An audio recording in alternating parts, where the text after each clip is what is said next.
The easiest plan in space travel sounds almost embarrassingly simple. Find a star that looks a bit like the sun. Find a planet that might be rocky. Build a ship. Put people inside. Point it at Tau Ceti and wait. Tau Ceti is not some fantasy name from a game menu. It is a real, nearby star, a little under 12 light-years away, close enough that astronomers have studied it for decades, and familiar enough that science fiction keeps coming back to it. On a sky map, it sits in our neighborhood. Not next door, but in the same cosmic street, more or less. Then you put a number on it, and the whole plan starts to fall apart. Voyager 1, one of the fastest objects humans have sent out of the solar system, moves at about 17 kilometers per second relative to the sun. That sounds fast until you aim it at another star. At that speed, a trip to Tau Ceti would take roughly 200,000 years. Not 2,000. Not 20,000. About the time between early humans using stone tools and a modern person complaining that their phone cable is too short. So the first answer is obvious. Our spacecraft are too slow. Fine. But that answer is also too easy. Build a faster engine, problem solved. Except space does not scale that neatly. A rocket has to carry propellant. The propellant has mass. To push that mass faster, you need more propellant, which also has mass. This is the ugly little loop behind the rocket equation. It is not a rule that says rockets are impossible. It is a rule that says every extra bit of speed gets more expensive than the last bit. Imagine trying to send a city, not a probe. Air, water, spare parts, radiation shielding, food systems, medical tools, people who will not all agree on what to do when a pump fails, and enough redundancy that one broken valve does not become a death sentence. The ship stops being a vehicle and starts becoming a tiny artificial planet with engines bolted to it. Filters clog. Bearings wear.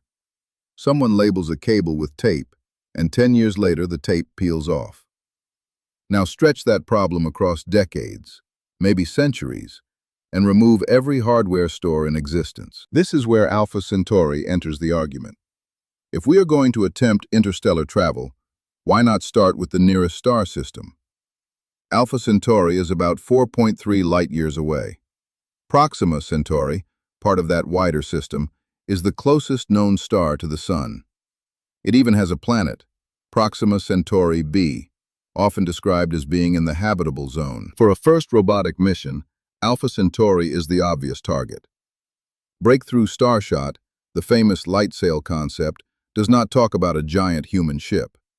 It talks about tiny, ultralight nanocraft pushed by powerful lasers, fast enough in theory to reach Alpha Centauri in a few decades. Gram-scale probes might maybe, someday, be pushed that fast. A crewed colony ship is a completely different animal, and Proxima b is not exactly a guaranteed paradise. NASA's exoplanet catalog lists it as a super-Earth around an M-type star, with a year of only about 11.2 days, and an orbit around 0.048 astronomical units from its star. That is incredibly close compared with Earth. It has to be close because Proxima is a cool red dwarf. The habitable zone is tucked in near the star. A habitable zone is not a welcome mat. It only means that, under the right conditions, liquid water could exist on a planet's surface. It says nothing certain about breathable air, oceans, radiation, magnetic fields, weather, or whether the planet had its atmosphere stripped away long ago. Red dwarfs are tricky neighbors. Flares, stellar wind, and high-energy radiation can matter a lot when a planet is orbiting so close. Maybe Proxima b kept an atmosphere. Maybe it did not. Models differ, and the measurements are limited. Close does not mean safe, and habitable zone does not mean habitable. Tau Ceti feels tempting because it avoids some of that mess. It is a G-type star, more sun-like than Proxima. It is not a red dwarf with a tiny habitable zone pressed close against the star. It is also a single star, which makes the picture feel cleaner than a three-star system. The planet people usually point to is Tau Ceti f. NASA's catalog lists it as a super-Earth, about 3.93 Earth masses, orbiting at roughly 1.334 astronomical units, with a year of about 1.7 Earth years. On paper, that is the sort of line that makes the imagination wake up. A sun-like star, a world bigger than Earth, a more familiar kind of orbit. But the words "on paper" are doing a lot of work. Tau Ceti F was detected by radial velocity, the tiny wobble of a star caused by orbiting planets. That method is powerful, but it does not give you mountains, clouds, continents, or a beach where someone can land a shuttle. It gives you a signal. The human version of the planet is still almost blank. A super-Earth also does not mean Earth, but nicer. It may have stronger gravity. It may have a thick atmosphere that traps heat. It may be rocky and still poisonous, dry, frozen, crushed under pressure, or just boringly dead. Bigger planet is not automatically better planet, so Tau Ceti may be a better colonization target than Alpha Centauri in one sense. Its star is more familiar, maybe gentler, maybe better for long-term stability. But it is worse in the most brutal sense. It is almost 3 times farther away. If Alpha Centauri is already absurd, Tau Ceti is absurd with extra zeros in the engineering notes. Even if we invent a drive that reaches 10% of light speed, Tau Ceti is not a weekend trip. Ignoring acceleration and braking, the crossing takes about 120 years, as seen from Earth. At 1% of light speed, it takes around 1,200 years. Those numbers are warnings. You cannot simply accelerate to a huge speed and arrive. If you want a flyby, fine. A probe can scream through a star system, take frantic measurements, and send data back for years. A colony cannot do that. A colony has to slow down. It has to enter the system, choose an orbit, survive the local environment, and maybe land or build habitats. Braking takes energy too. If you bring fuel for braking, you must accelerate that fuel for the entire outbound trip.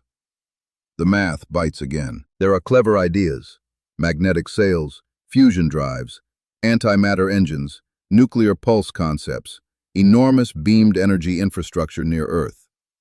Some are physically interesting. None are sitting in a warehouse waiting for a launch date. The energy numbers are hard to make friendly. A massive ship moving at even a few % of light speed carries an obscene amount of kinetic energy. A grain of dust hitting at those speeds is not just dust, it is a microscopic bullet with a bad attitude. Shielding becomes a serious design problem. So do navigation and communication. A message from Tau Ceti would take almost 12 years to reach Earth. A reply takes almost 12 more. Life support may be the least cinematic problem, and one of the worst. People say generation ship as if it is a neat category. In practice, it means children born inside a machine they did not choose, social rules that have to survive longer than most nations, and a population large enough to avoid genetic bottlenecks. It means education, conflict, maintenance, medicine, grief, boredom, and authority. Or you try hibernation. That is the clean science fiction answer. Put everyone to sleep, wake them up near the destination. We can cool people for some medical procedures, and some animals survive states that look like suspended animation. That is not the same as safely storing humans for a century and then expecting them to repair a starship with steady hands. Robots do not solve everything either. A fully automated seed ship would need to mine, manufacture, repair, build habitats, and make decisions under conditions it has never seen. If one dusty sensor fails at the wrong moment, the nearest support ticket is 12 years away. The more honest route to Tau Ceti probably begins with telescopes. Better measurements of nearby exoplanets, direct imaging if possible, atmospheric spectra if the geometry and technology allow it. We need to know what kind of world Tau Ceti F is, and whether there are better targets around the same star or somewhere else nearby. Then come small probes. Not colonies, not families, not dramatic departures from Earth. Tiny machines, maybe light sails, maybe other propulsion systems. Their job would be to prove that interstellar navigation, communication, shielding, and long-duration autonomy can work outside PowerPoint slides. Before humans leave for Tau Ceti, we would probably need a solar system civilization. Not just rockets from Earth. Industry in orbit, large power systems, closed habitats tested for decades, mining and manufacturing beyond Earth.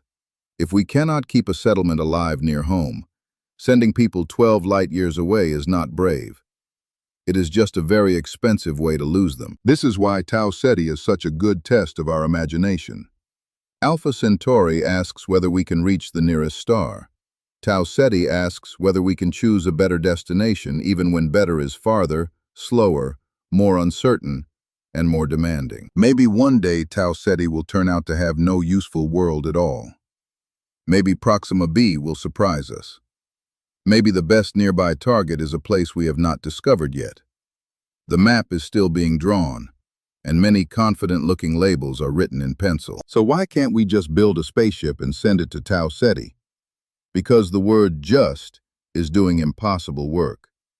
We would need propulsion far beyond today's spacecraft, braking at another star, protection from dust and radiation, a closed ecosystem that can outlive its designers, and far better knowledge of the world we are aiming at. Tau Ceti is interesting because it is almost close enough to tempt us, close enough to name, close enough to put in a catalog, close enough to imagine a sunrise under another sun-like star, and still so far away that our fastest machines turn the journey into deep time. That may be the most useful thing about Tau Ceti. It reminds us that space is not empty in the simple sense. There are stars everywhere. The hard part is the distance between decisions and consequences. A civilization that can cross that distance would not just have better engines. It would have learned how to survive on timescales we barely practice at all. Thanks for watching! If you enjoyed the video, please like, subscribe, and leave a comment below. See you in the next one!